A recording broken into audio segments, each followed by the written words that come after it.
Thank you. The gentleman from Georgia is recognized for 5 minutes. Thank you, Mr. Chairman.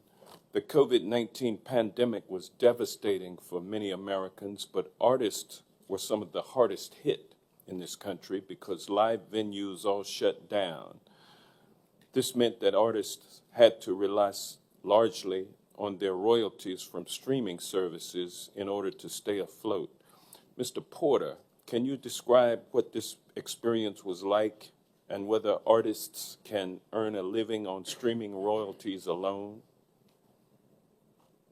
Presently, I don't feel that they can. I mean, the numbers clearly are not as fair as I feel that they should be as it relates to the contribution that artists make to the well-being and the balance that people feel about their daily lives. And so I think that certainly should be much done to bring that kind of income level up to a point where people can feel comfortable with wanting to do it tomorrow and the next day.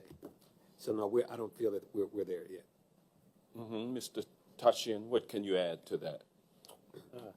Yeah, I think it's a good thing to be, a producer and a songwriter, because the combined income of both of those things makes it possible for me to have a family. And I think it's, to be just only a songwriter, you would have to be in the top, 5 or 10%, wouldn't you say, to really make a living? So yeah.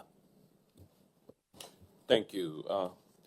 What would you say has been the biggest success of the MMA, and what has been the biggest challenge that you have faced since the law came into effect? Ms. North? So the successes are this. Your microphone. Thank you.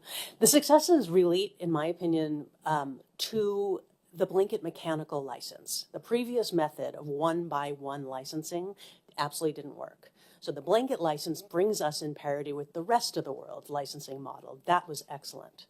The MLC is doing many things right, but the statute requires it or promises it to be the gold standard, best in class. So it's good, but we need better.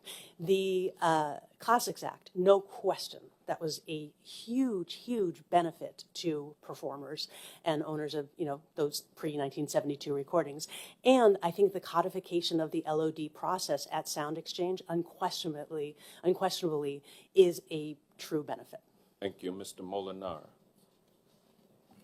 Yes, I would agree with Ms. North that being able to, the MLC has provided this opportunity to have one stop, one place for your data for all of these services.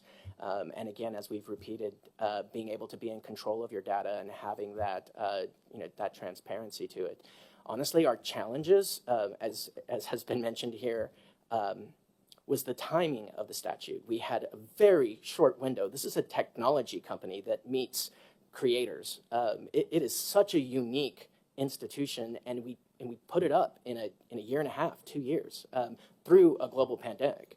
So it will continue to get better. But the fact that it is doing the match rates that it's doing it, and Mr. Aaron can speak to this a little bit more, but in some reprocessing, they're getting over 90% match, and this just started in April of 2021. It's an incredible job that's already been done. I think the other challenge is just, has been touched on, is the timing of the CRB, the waiting for 5 years and 130 plus days to get final rates, which came in last Thursday, for after the period of time that should have covered.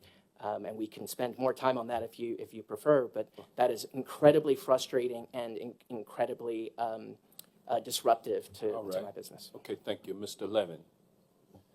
Thank you for the question. And let me just note for 1 second on the streaming compensation question, if I might, that the services pay roughly 70% of their revenue out to their rights holder partners across labels and publishers, and it's those entities that then pay songwriters and recording artists.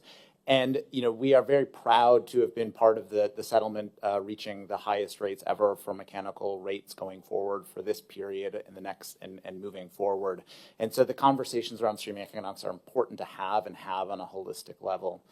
From the MMA perspective, I think from the services, I would would join with Mr. Molinar's comments about the database and the benefits of the database. But from the services perspective, it's really that legal certainty of being able to know that you have that blanket license.